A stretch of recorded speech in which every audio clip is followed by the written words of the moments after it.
दोस्तों नमस्कार। 15 अगस्त को भारत अपना स्वतंत्रता दिवस मना रहा होगा। हम सबकी निगाहें होंगी लाल किले पे, लेकिन पूरी दुनिया की निगाहें होंगी अलास्का में, जहां पे राष्ट्रपति पुतिन और राष्ट्रपति ट्रंप शिखर वार्ता कर रहे होंगे। और यह बात भी सही है कि 15 अगस्त को जो माइलेज इंडिपेंडेंस डे को मिलना चाहिए, उसकी जगह भारत के मीडिया का भी फोकस अलास्का में होगा। और यह भारत के लिए जरूरी भी है। दोस्तों, आफ्टर ऑल ये दोनों नेता मिलने को क्यों तैयार हुए, इसको समझना जरूरी है। और साथ में यह समझना भी जरूरी है कि इससे भारत पे क्या असर पड़ने वाला है।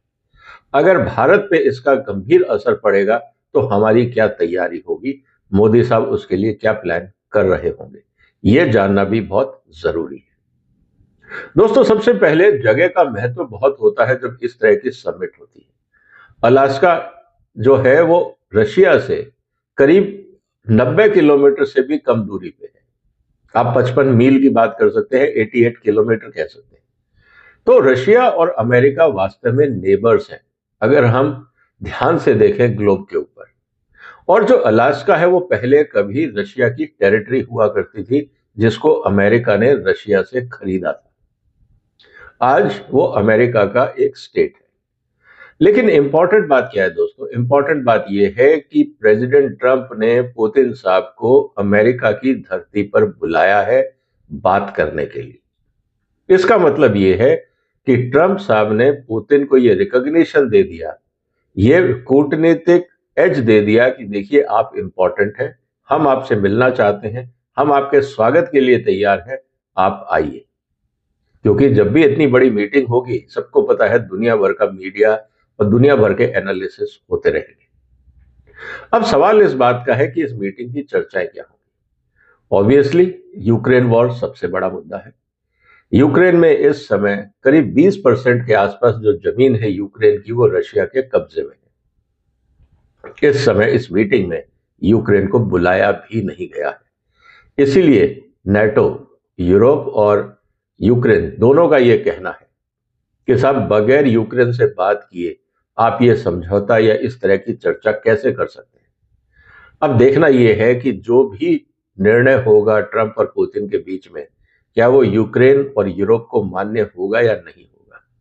क्योंकि ट्रंप साहब चाहेंगे कि इस मीटिंग के बाद वो खाली हाथ वापस ना आए। उनकी एक आदत है, हर जगह पे वो अपने आप को एक सक्सेसफुल नेगोशिएटर या डील मेकर दिखाना चाहते हैं। इस स्थिति में क्या होगा? क्या रशिया सरेंडर करेगा?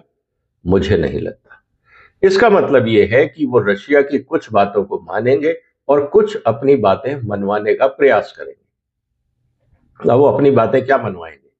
दोस्तों, एक ट्रीटी हुई थी 1990 के दशक में, जिसका नाम था start, strategic reduction of nuclear weapons.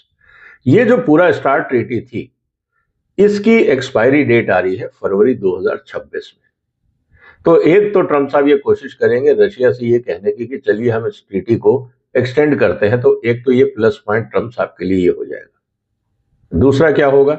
वो कोशिश ये करेंगे कि देखिए जिस तरह से इन्फ्लेशन बढ़ रहा है अमेरिका में, यूरोप में, उसका एक सबसे बड़ा कारण है क्रूड ऑयल, तेलों के दाम।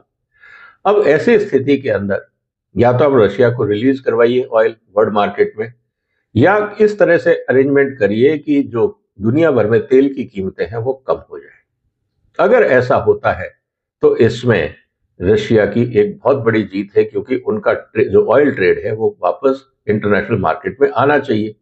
क्या ट्रंप इसके लिए तैयार होंगे? क्योंकि ऑलरेडी करीब 14-15 हजार सैंक्शन वो रशिया पे लगा चुके हैं। तो रशिया का पहला आर्ग्यूमेंट यही होगा कि आप चाहते हैं कि हम कीमतों को कम करें, तो आपने तो सैंक्शन लगा रखे, आप सैंक्शन हटा दीजिए, हम दुनिया को तेल देना शुरू कर देंगे, हम यूरोप को भी ऑयल दे देंगे, इन्फ्लेशन यूरोप में भी कम हो जाएगा, इंटरनेशनल मार्केट में भी कम हो जाएगा, आपका भी फायदा, मेरा भी फायदा। क्या ट्रंप इस मुद्दे पर कॉम्प्रोमाइज करेंगे? ये देखने की बात होगी। इसके अलावा जो टेरिटरी की बात है, अगर कोई भी समझौता होता है यूक्रेन को लेकर और बगैर यूक्रेन को इन्वॉल्व किए, तो यूक्रेन तो मानेगा नहीं। हो सकता है कि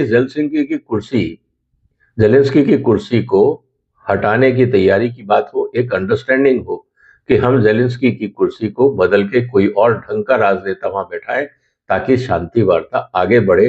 रशिया और यूक्रेन और अमेरिका तीनों बैठ के इस मुद्दे को सुलझा ले, क्योंकि जब तक जेलेंस्की है तब तक मुझे नहीं लगता कोई समझौता होगा।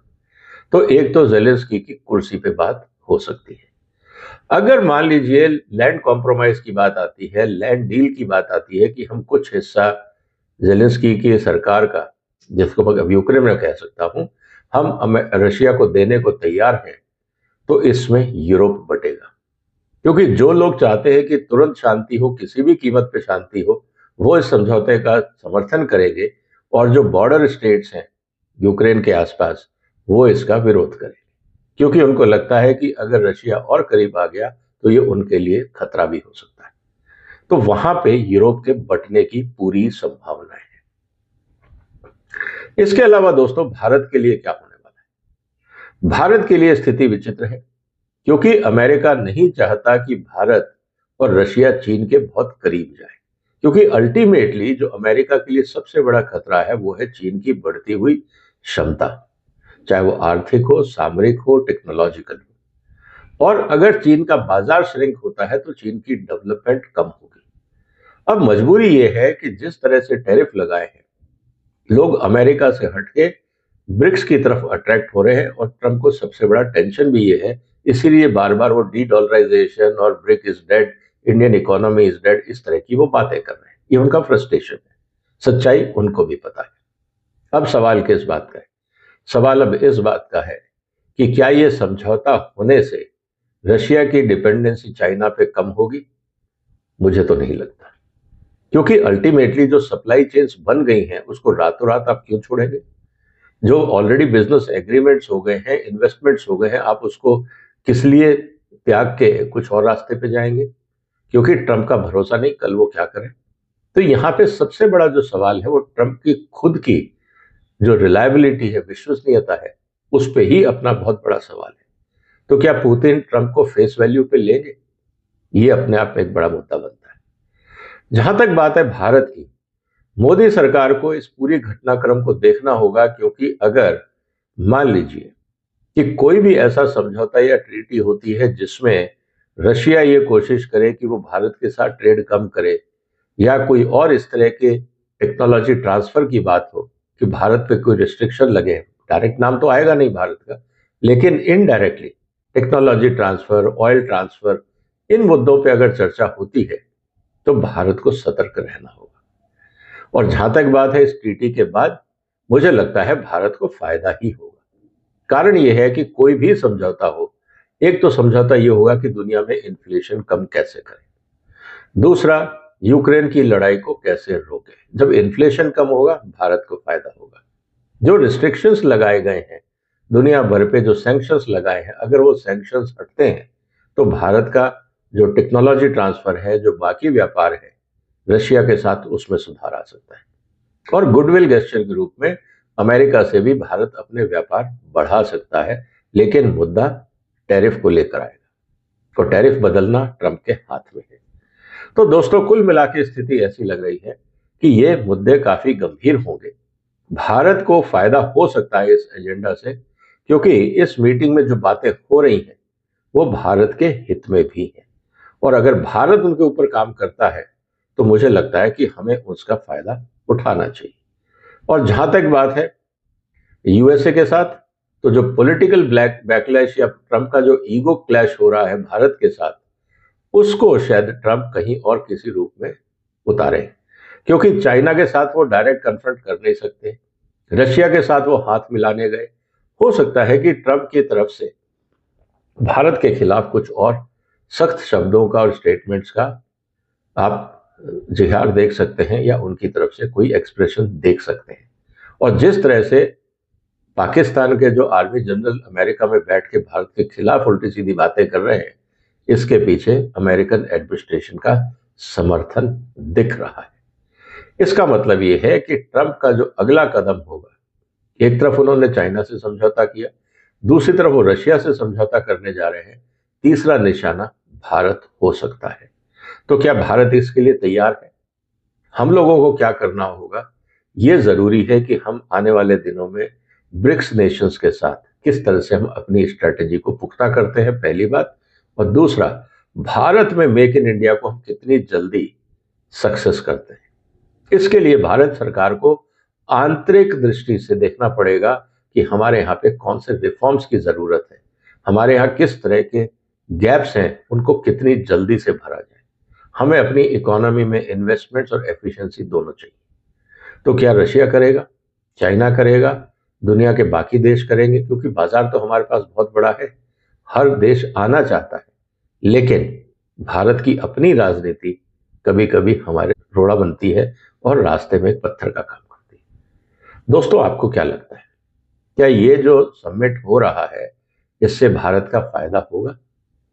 मुझे लगता है भारत काफी हद तक फायदे में रहेगा, लेकिन असली फायदा आएगा जब मोदी साहब भारत में ढंग से इकोनॉमिक रिफॉर्म्स की तेजी से वकालत करेंगे और उसको इम्प्लीमेंट करेंगे। अगर हमने ये मौका भी खो दिया तो भारत रिग्रेट करेगा। अब सवाल ये है कि मेरे को 15 अगस्त की स्पीच में मोदी साहब से ये सुनना है कि क्या भारत आने वाले दिनों में आर्थिक रूप से तेजी से प्रगति करेगा, क्या हमें भ्रष्टाचार से मुक्ति मिलेगी, क्योंकि हम इंडिपेंडेंस डे मना रहे हैं। हमने आजादी, पॉलिटिकल इंडिपेंडेंस तो ले ली, लेकिन अभी भी हमें ब्यूरोक्रेटिक और इंस्पेक्टर राज से इंडिपेंडेंस नहीं मिलेगी। क्या करप्शन से इंडिपेंडेंस मिलेगी? मोदी जी, इन सवालों के जवाब का इंतजार रहेगा। दोस्तों, आपको क्या लगता है? जो भी आपके विचार हों, कमेंट बॉक्स में लिखिए कि क्या इस समिट से भारत को फायदा होगा। 15 अगस्त को मोदी साहब क्या कह सकते हैं, इन दोनों बातों पे अपने विचार रखिए। इस वीडियो को शेयर करिए, इस चैनल को सपोर्ट करिए, सब्सक्राइब करिए। फिर मुलाकात होगी एक और महत्वपूर्ण मुद्दे के साथ। तब तक अपना ध्यान रखिएगा। फिलहाल वंदे मातरम।